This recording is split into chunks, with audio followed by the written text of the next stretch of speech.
Kalau lihat kasusnya ini pasti saya katakan pasti. Izin ini kan gubernur nggak punya kewenangan, tapi dia taken berapa izin kepada berapa perusahaan. Itu jelas salah, nggak boleh. Setelah salah baru DPR-nya kan di lobby dan tertangkap tangan, terima duit. Jadi banyak sekali hal-hal manajemen yang salah, administrasi yang salah, yang saya nggak pernah tahu dulunya.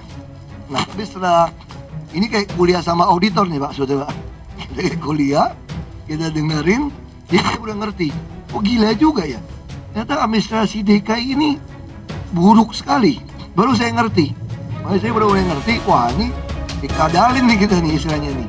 Ya, perlu kami sampaikan bahwa KPK adalah lembaga yang independen dan dalam proses penanganan perkara berpegang pada asas kehati-hatian dan tidak bergantung juga pada momentum, termasuk misalnya sumber waras ini dengan momentum pilgub, karena ini kan masalah penegakan hukum.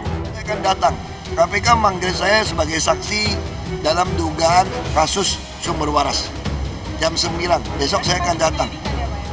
Ya saya nggak tahu, belum tahu KPK maunya apa. Ya mirip-mirip ke BPK saja. Tanah yang dibeli Gubernur DKI Basuki Cahayapurnama, tanah di Cengkareng Barat,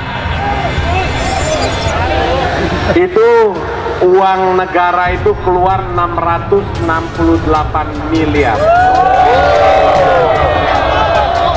Padahal itu tanah milik Pemda. Hal-hal yang beliau keberatan, sebenarnya itu bisa disampaikan. Tapi yang paling penting, data-data yang diumbar Pak Ahok itu, data-datanya tidak valid. Mari kita uji. Yang pertama, Ahok diduga terlibat korupsi, Mardani tiba-tiba berkomentar, siapapun yang korupsi mesti dihukum. Ketua DPP PKS Mardani Alisera mengomentari kasus dugaan korupsi Basuki Cahayapurnama alias Ahok.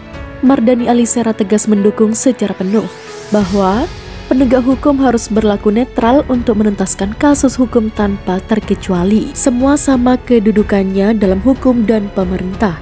Siapapun yang korupsi mesti dihukum, tegas Mardani. Mardani mengatakan dalam prosesnya seluruh dugaan kasus korupsi akan dibuktikan di pengadilan.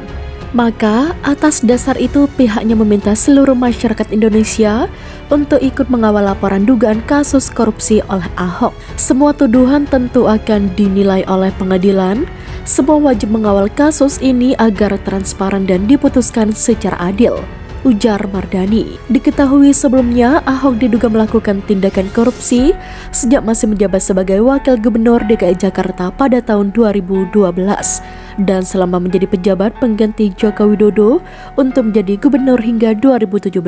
Laporan tersebut dihimpun oleh mantan juru bicara Presiden keempat RI, Abdurrahman Wahid Adi M. Masardi. Laporan tersebut memuat dokumen temuan yang menunjukkan sejumlah dugaan tindak pidana korupsi yang bisa menyeret nama Ahok.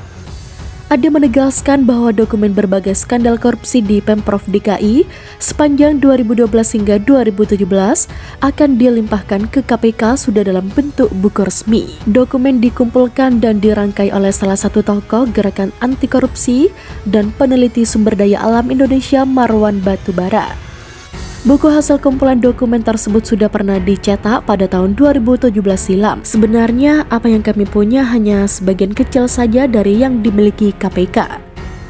Rencananya pengiriman dokumen berupa buku korupsi Ahok ke KPK, sambung Adi. Komisari Utama PT Pertamina Basuki Cahayapurnama atau Ahok mendukung rencana penghapusan bahan bakar minyak jenis premium. Tak hanya itu, dia juga menyebut subsidi yang diberikan pada BBM tersebut bisa dialihkan ke Pertalite. Penghapusan premium ini tak lepas kandungan oktan BBM ini yang berada di bawah 90. Hal ini membuatnya ingin mendorong angka penjualan Pertalite sampai dengan 80%. Bagi kami, BBM premium sudah tidak sesuai lagi karena oktan di bawah 90. Sementara perjualan Pertalite juga sudah hampir mencapai 80%. Secara otomatis premium akan tergantikan dengan Pertalite, ucap Ahok. Ahok menegaskan BBM ramah lingkungan harus dijalankan berdasarkan amanat undang-undang. Masyarakat pada akhirnya semakin sadar mengenai pentingnya menjaga lingkungan dan kesehatan. Tinggal digodok aja teknisnya di mana subsidi BBM bisa berpindah dari premium ke pertalit, pungkasnya. Wacana penghapusan BBM jenis premium dan pertalit kembali mencuat seiring berjalannya transisi energi dari fosil ke energi bersih. Lantas, apakah penghapusan BBM premium dalam waktu dekat bakal berdampak bagi masyarakat? Direktur Eksekutif Energi Watts, Mamit Setiawan mengatakan, dampak penghapusan premium dinilai lebih kecil jika dibanding produk gasolin lain karena konsumsinya juga minim. Konsumsi premium saat ini hanya 7,8% jika dibandingkan dengan konsumsi total BBM dan 11,7% jika dibandingkan dengan konsumsi gasolin seperti Pertalite, Pertamax dan Pertamax Turbo, pungkas Mamit.